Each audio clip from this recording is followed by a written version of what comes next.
Di tongkat Nabi Musa ada 4 kalimat yang menjadi peringatan bagi kita semua. Kullu sultanin la ya'dilu fi sultanihi wa huwa wa fir'aunu sawa. Semua pemerintah, semua penguasa yang tidak adil dalam menjalankan pemerintahannya, yang zalim dan korupsi, wa fir'aunu sawa, maka dia dengan Fir'aun sama saja. Serem banget ini buat Pak Fahmi sebetulnya ini. Tapi Pak Fahmi ngelihat kumisnya aja mantep ya. Pak Fahmi ini adalah orang yang gak tegaan Pak, demi rakyat.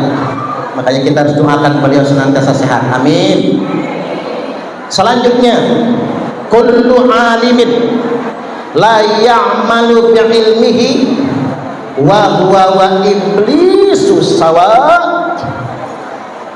Semua orang alim, kiai, ustaz, guru, tuan guru, profesor, pakar yang tidak mengamalkan ilmunya, maka dia wa iblisu sawa, maka dia dengan iblis sama saja. Seru banget ini buat Yai Nur Syahid ini. Yai Nur Syahid, Pak Yai Sugeng Priyono, ya buat saya. Karena penyakit penceramaan itu bu jarkoni, iso ujar, ra iso ngelakoni, iso ngajar, ra iso ngelakoni. Itu penyakit itu Bapak Ibu. Penyakit penceramah itu ada 3. 1, ngomong lancar, ngamal susah. Itu. Yang kedua, kalau ceramah seneng, tapi kalau ngedengerin orang ceramah sebel. Hayo siapa yang merasa? Tepuk tangan. Kalau diundang suruh ceramah seneng, tapi kalau diundang suruh menyimak ceramah sebel. Ada aja alasannya. Itu penyakit penceramah. Yang ketiga, penceramah itu ngambek kalau nggak disangoni. Allah Akbar. Saya kemarin dibeli tangguh Pak, disampaikan oleh Pak Camatnya yang di sini yang paling banyak pahalanya adalah Pak Yainya, karena jauh-jauh ceramah saking Lampung. Kata dia, malu betul saya Pak diomongin begitu. Apa kata saya? Saya takut pahalanya udah diganti sama amplop, sama bisarohnya. Takut betul. Ya terus terang saja, jadi kan menyeramahi awake dhewe nggih, otokritik. Zaman Nabi mana ada Nabi ceramah disangoni, enggak ada lah. Allah Akbar Bapak Ibu. Ini kan introspeksi, makanya penceramah itu harus rumungso, mawas diri, sadar diri. Jangan mau diistimewakan yang berlebih-lebihan. Ya biasa saja lah, nggak usah terlalu berlebih-lebihan.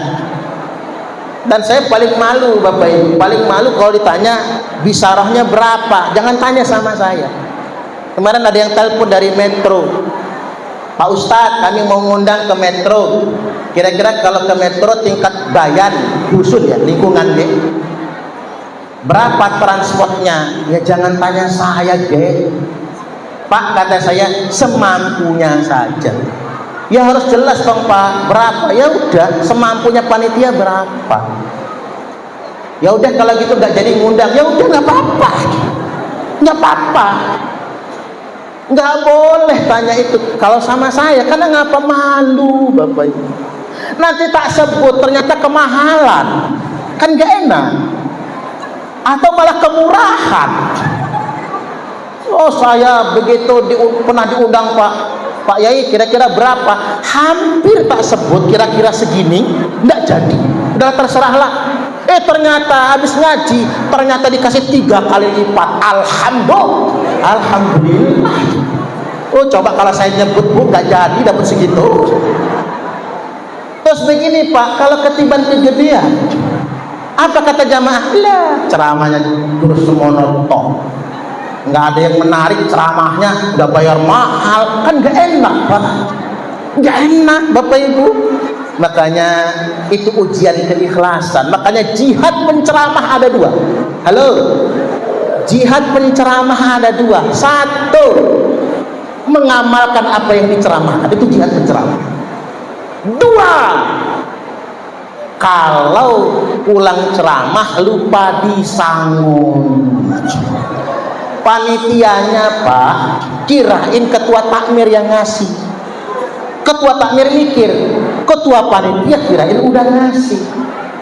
Singkat cerita, yai yang ceramah enggak disangun. Itu jihad, itu jihad. Jangan sekali-kali WA, awas jangan WA. Ingin para yai, para mubalik, jangan WA, jangan WA. Mohon maaf ada yang lupa gak ya? Jangan WA, itu jihad. Mengapa? Saya sudah mengalami 3 kali yang begituan itu. Oh, jihad tenanan Pak. Masya Allah. Bahkan begini Bapak Ibu, saya pernah Pak pulang ceramah dikasih amplop tebel banget, tapi dilem, wah tebel ini. Saya sudah tak kira-kira minimal 3 juta ini minimal. Begitu dibuka ternyata uang 2000-an. Jumlahnya selawe lembar 50.000.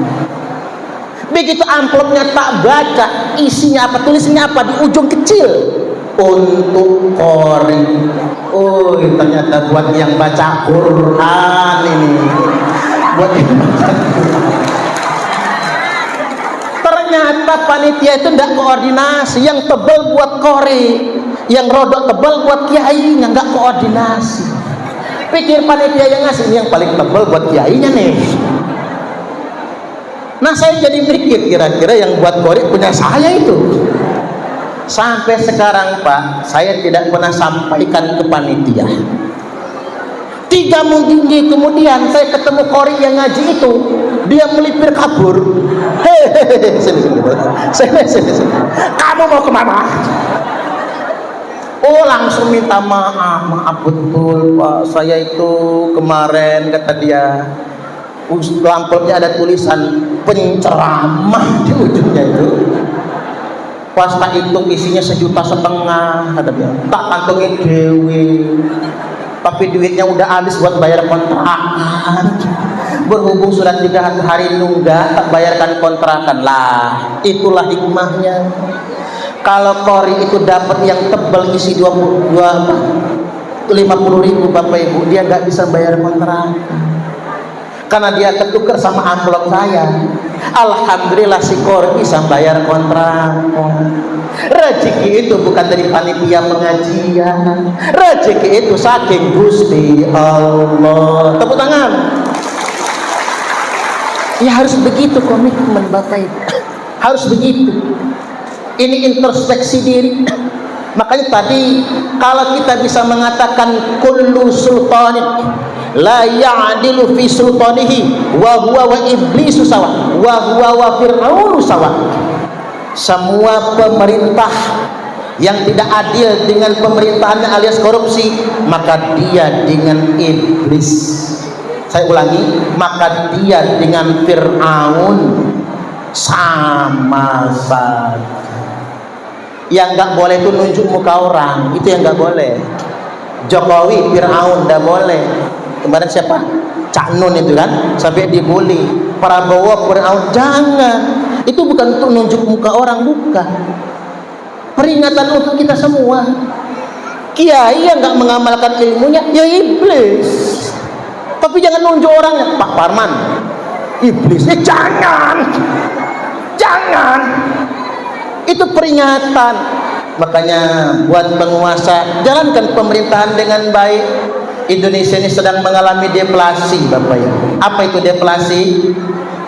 Daya beli masyarakat turun. Walaupun harga barang-barang turun Pak, harga mobil turun semua, tapi masyarakat nggak mampu beli mobil baru. Deflasi. Barang-barang di pasar turun semua. Deflasi.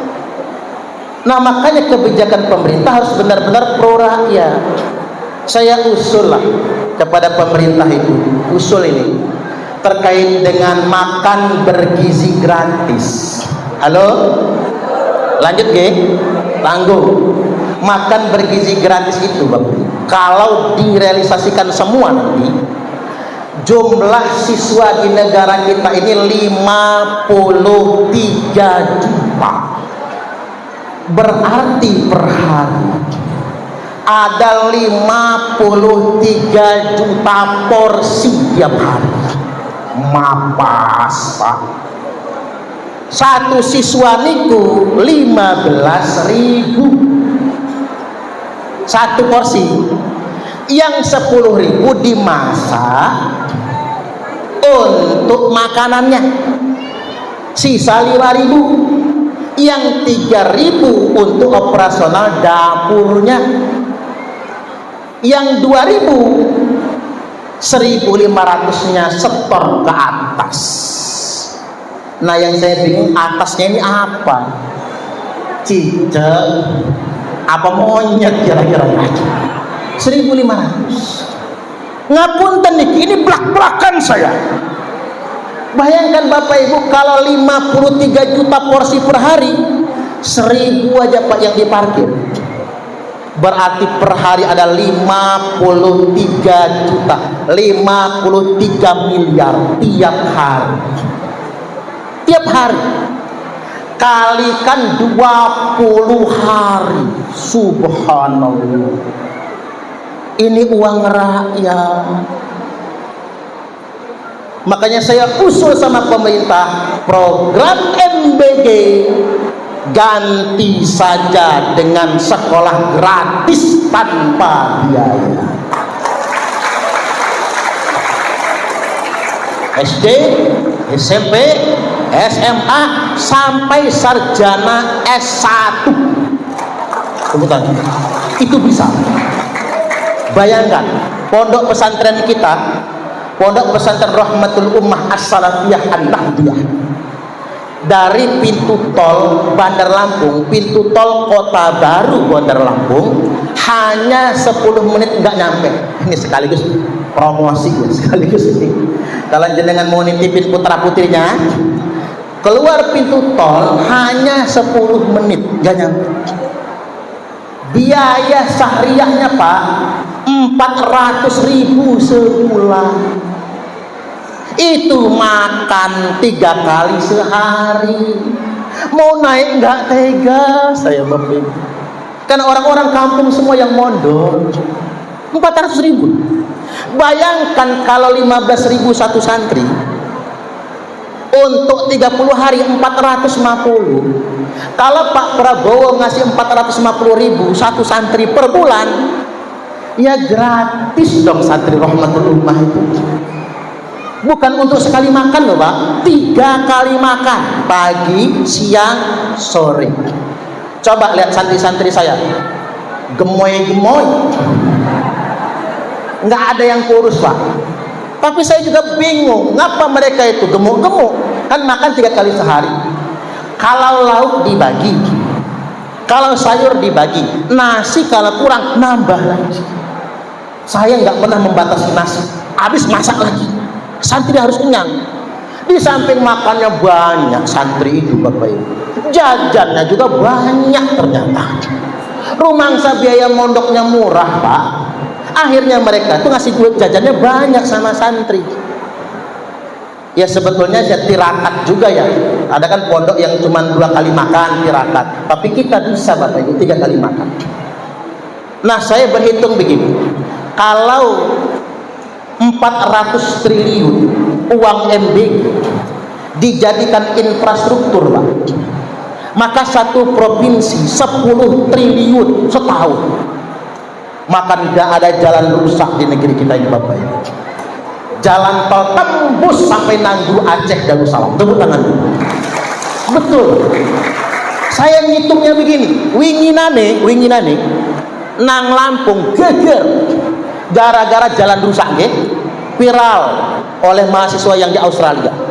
Dibully gubernur Lampung sejagat medsos. Gara-gara dibully, Presiden Jokowi kunjung ke Lampung ngasih bantuan bangun jalan 800 miliar. Nyengir Pak Gubernur. Apa kata Pak Gubernur? Nggak apa-apa saya dibully orang, dicaci maki, yang penting 800 miliar.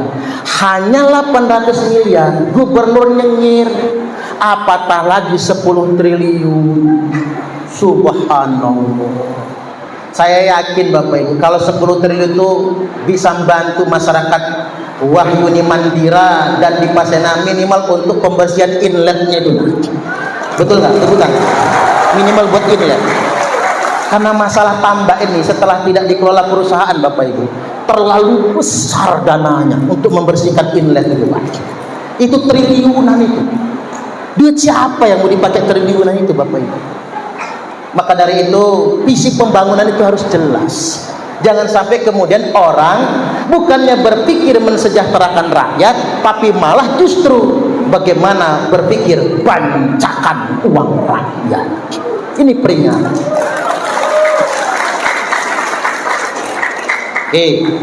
Lanjut 2 lagi. Wa kullu ghaniyyin la yantafi'u bimalihi wa huwa waqaruna sawa. Semua orang kaya, nah ini buat yang sugih-sugih, yang hartanya tidak manfaat, maka dia sama Qarun sama saja. Ingat yang sugih-sugih, harta bukan untuk dipamerkan. Halo, cuman begini Bapak Ibu, saking kencengnya teriak sampai budak saya sebelah sini udah dengar lagi. Halo, begini Bapak Ibu, saya perhatikan orang Indonesia ini kaya-kaya, tapi banyak orang kaya bermental miskin. Ya Pak ya, rumah sudah gedong, lantai sudah keramik, tapi masih nerima PKH. Ini penyakit ini penyakit mental miskin. Saya ingin mengajak panjenengan sedulur, kita ini boleh secara ekonomi pas-pasan, tapi mental tidak boleh miskin. Kita harus bermental kaya. Ciri orang yang bermental kaya, 1, tidak flexing. Tahu flexing? Tidak pamer. Ya nggak perlu pamer lah, ini mah baru kondangan, 5 jari dipasangin cincin semua. Kalau ada, maaf kalau ada. Nah, begini masuk tahun, ting digoyang-goyang. Kadang-kadang gelang aja sampai di situ. Sambil mendengarkan pengajian berkipas, udah kayak ketimbringan. Kadang-kadang ngapunten, kalungnya sengaja dikeluarkan dari kerudungnya, liontinnya segede pentolan bakso setan itu, kayak kepala bayi. Nggak perlu. Jangan pamer kekayaan di tengah-tengah orang miskin. Jangan pamer kesenangan di tengah-tengah orang yang susah. Jangan pamer perut kenyang di dekat orang yang lapar. Jangan pamer kesehatan di dekat orang yang sakit. Jangan pamer kemesraan di dekat orang yang jomblo. Ngapunten sing jomblo-jomblo. Karena mengapa? Ya memang duit-duit kita pamernya yang salah. Yang kedua, orang yang bermental kaya itu tidak terobsesi dengan punya orang. Capek Bu kalau panjenengan terobsesi sama harta tetangga, capek. Saingan dunia ini gak ada habisnya. Termasuk bapak-bapak, capek Pak kalau terobsesi sama bini tetangga, capek. Tapi ngapunten ya, saya tuh curiga sama Yai Nur Syahid lah sebenarnya. Bu Nyai Nyenang Wates nih, jangan-jangan ada sesuatu di Wahyuni Mandira ya. Jangan-jangan ini bapak-bapak dikasih bini cantik, tapi kalau pengen sama bini tetangga sengsoro Pak. bini kelihatan gak cantik lagi.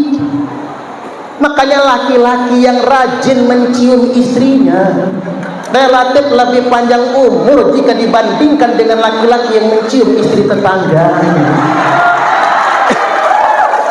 Jajal kalau nggak percaya, dibacok orang kita.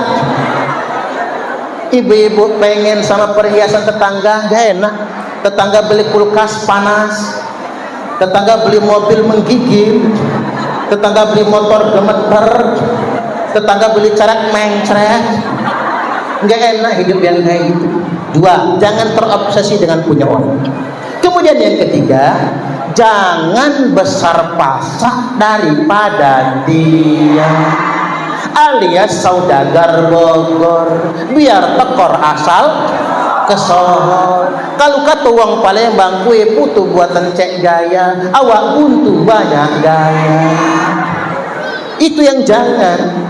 Saya setuju dengan anak muda zaman sekarang, Pak, yang milih nikah di KUA. Nggak perlu hajatan, nggak perlu orjenan, cukup akad di KUA, lantas walimahan pakai besekan, uang ditabung buat beli rumah. Tepuk tangan dulu buat anak muda. Itu hebat.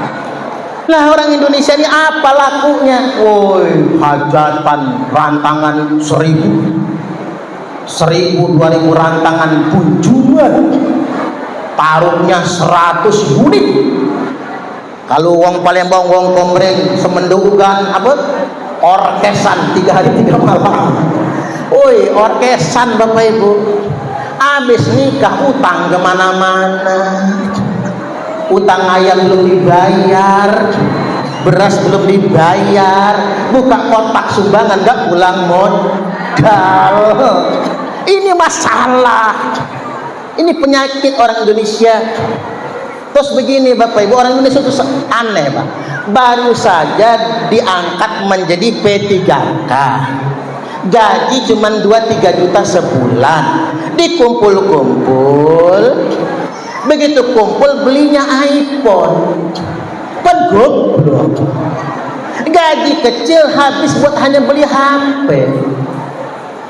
Karena ngapa? Ngegedein gaya. Itu yang jangan Bapak Ibu. Lebih parahnya lagi, kalau lagi nggak punya duit, ngutang gula kopi ke warung tetangga. Ketiban punya duit, jajannya ke Indomaret. Ada yang kayak gitu? Banyak. Mental kaya. Yang keempat ciri orang yang bermental kaya itu apa? Tangan di atas lebih baik daripada tangan di bawah. Tepuk tangan lagi. Bok Yau, jangan bermental subsidi. Orang itu kalau wayahnya bagi bansos, bagi BLT, bagi PKH, pengen jadi orang miskin semua. Tapi wayahnya kondangan, lagaknya kayak orang sugih semua. Tasnya aja matching sama bajunya, kerudung pink, baju pink, androk pink, daleman pink, tasnya aja pink, lipstiknya pink, mana nyangkut di gigi lagi ya, sampai giginya pink juga, serba matching. Wayahnya kondangan, lagunya kayak sosialita kaya raya, tapi wayahnya bansos cair, ngadep Pak Kades pura-pura melarat dianya. Ini masalah mental subsidi. Halo, rezeki itu bukan dari pemerintah, rezeki itu dari Gusti Allah. Gitu begitu. Maka ndak urung kita dapat rezeki walaupun nggak dapat bansos, walaupun nggak dapat PKH, nggak urung Bapak Ibu. Saya mah terus serang saja Pak, daripada bansos, PKH, BLT, MBG, mending sekolah gratis, rumah sakit gratis semua tingkatan. Bagaimana caranya? Siga Bapak Aing Dedi Mulyadi cenah. Dedi Mulyadi itu BPJS kelas 3 masuk rumah sakit ngomong kelas 3-nya penuh, naik kelas 2, kelas 2 penuh, naik kelas 1. Kelas 1 penuh, VIP penuh, VVIP, tapi bayarnya tetap sama, BPJS kelas 3. Tepuk tangan. Nah ini kalau Indonesia pengen maju ya begitu. Kalau Indonesia pengen maju, apalagi tadi benih sama pakan untuk petambak gratis semuanya. Amin. Mantep. Itu baru sejahtera rakyatnya. Oke. Maunya ya begitu, maunya. Terakhir yang keempat.